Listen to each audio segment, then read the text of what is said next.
O Cerrado é uma das mais deslumbrantes e ricas savanas do mundo.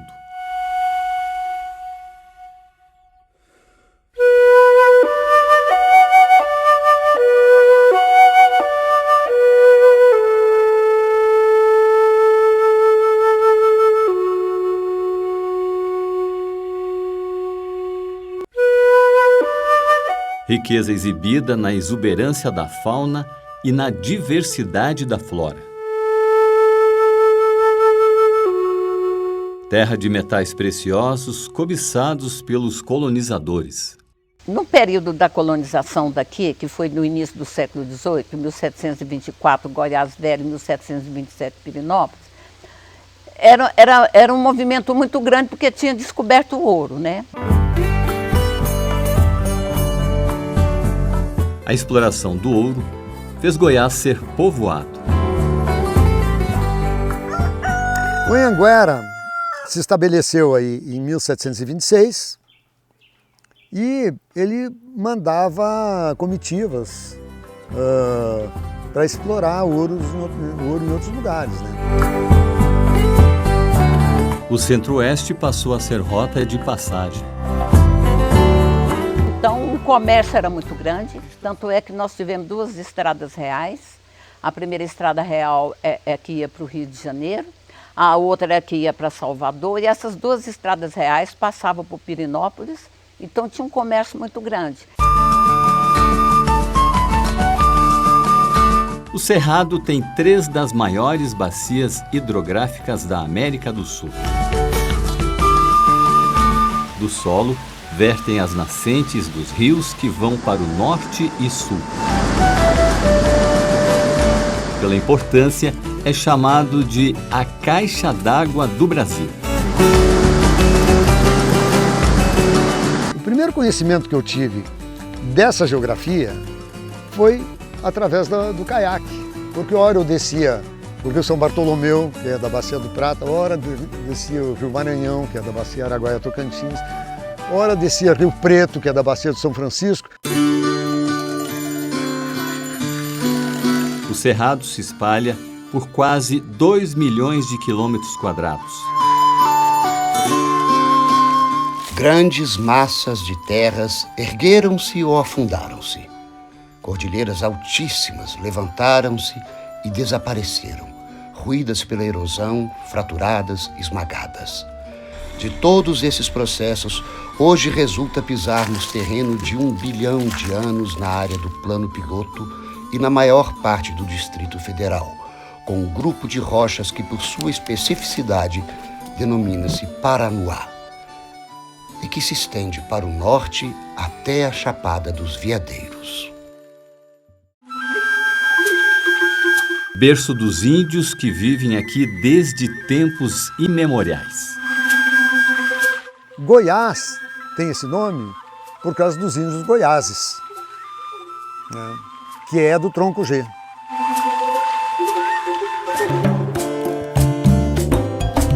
Aos povos originários se somaram europeus e africanos. Só que a população no século XVIII era 73% de negros e índios, 27% só de branco. A mistura de raças forjou o brasileiro tal qual é conhecido hoje no Cerrado. Estou esperando a flor da primavera, a flor da própria espera, a flor do maracujá. Por que goiano tem essa simplicidade, essa rusticidade? É porque nós aqui tivemos influência só de quem? Portuguesa, indígena e africana.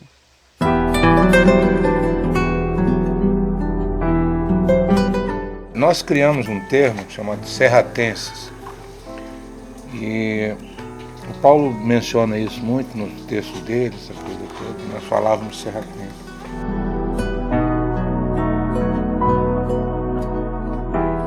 O Homo serratense é um conceito criado pelo Bertrand que explica o processo de construção de uma identidade endêmica, de uma identidade regional extremamente enraizada no processo histórico que se constrói aqui em relação ao resto do Brasil ao longo da colônia, ao longo do Império e ao longo da República. Pai nosso que estás nos céus. Paulo Bertrand tomou como missão percorrer, estudar e catalogar a ecohistória do Cerrado. Ele virou esse grande interpretador do Centro-Oeste, que, como ele mesmo conceitua no seu livro, né, o Homo Serratensis, ele era o próprio Homo Serratensis. Anotações de um serratossauro. Da qualidade do ar depende a intensidade da chuva. A seca, porém, depende de preces, de hinos, delírios de multidões em arbitrária acesse. Paulo Bertrand era economista, pesquisador e escritor. Eu considero ele assim, um dos grandes intelectuais de Goiás e que deixou esse legado, né, nos seus livros, né, para quem quer conhecer de uma forma mais aprofundada a região do Planalto Central é importantíssimo, principalmente o livro dele, História da Terra e do Homem no Planalto Central. Em meio aos afazeres serratenses, ainda tinha tempo para o piano e a poesia. Eu quase virei poeta, imitando Paulo Bertrand.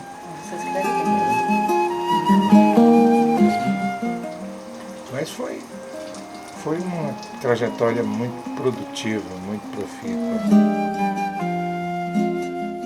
Viveu para compartilhar a história do Planalto Central.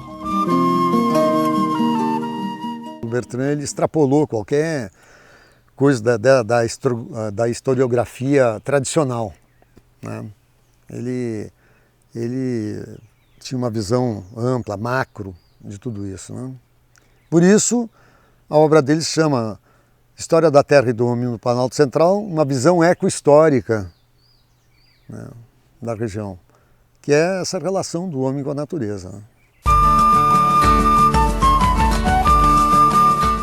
Esse livro aqui, que é editado pela Terra Virgem, uma série de livros sobre o Brasil, os cerrados, as veredas, as cachoeiras, os calunga, os festejos de Pirinópolis, Goiás Velho com Fogaréu, residências vernaculares de Goiás. E o texto do Paulo, que é um texto bastante denso. Essa foto aqui foi feita na fazenda do Paulo Bertrand. E o que o Bertrand propõe é que o Goiás tem a sua própria história e que deve ser vista a partir de um olhar goiano, né? Nesse sentido, ele moderniza a historiografia goiana, trazendo aspectos da metodologia claramente obtida em sua formação acadêmica na França. Além da metodologia, tinha um jeito próprio de ser. O Paulo ele era um cosmopolita, né? Uma figura, um lorde, vamos dizer assim. E eu não sei se era de propósito ou não, mas ele parecia muito com um daqueles cientistas, pesquisadores ingleses, né, que andavam ali pelo mundo asiático e tal.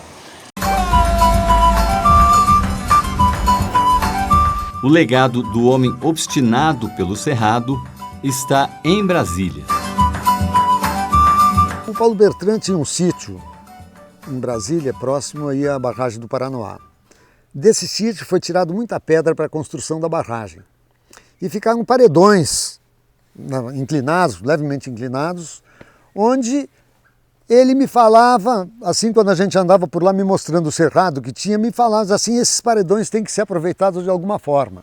E um dia ele teve uma ideia de pintar sítios arqueológicos de diversos lugares do Brasil, os sítios mais importantes.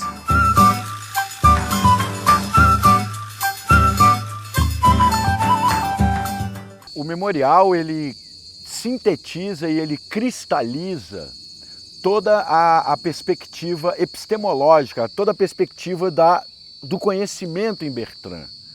O homem Bertrand, o pesquisador Bertrand e o educador Bertrand.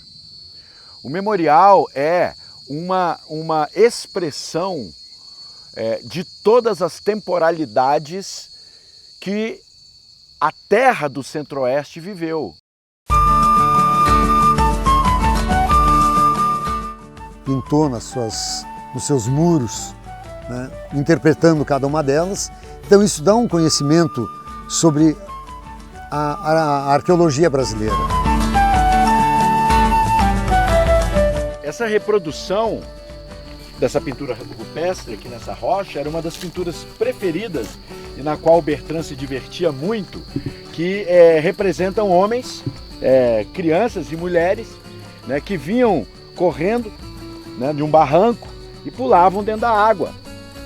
Ou seja, é uma cena cotidiana dessas populações que viveram há 7 a 12 mil anos atrás. É muito importante o apoio de pessoas e instituições interessadas em preservar a memória do Cerrado. Porque a vida é um rabisco de criança, encanto que não se acaba. Agora todo este espaço estará disponível para a comunidade. Vamos desenvolver aqui atividades culturais, promover a gastronomia serratense e também retomar com as atividades escolares, onde o aluno poderá ser guiado por professores que explicarão sobre a ecohistória dos nossos antepassados. Necessário é repetir, é tempo de ser feliz, ser feliz e ser feliz, ser feliz e ser feliz.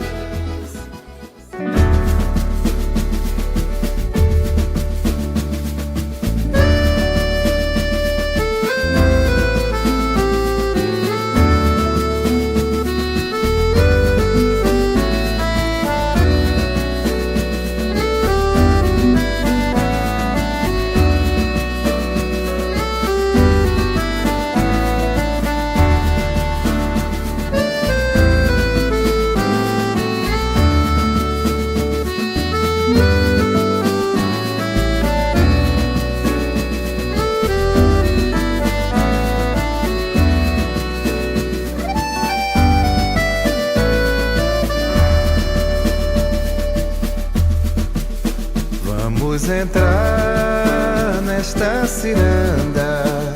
Venham todos pra brincar.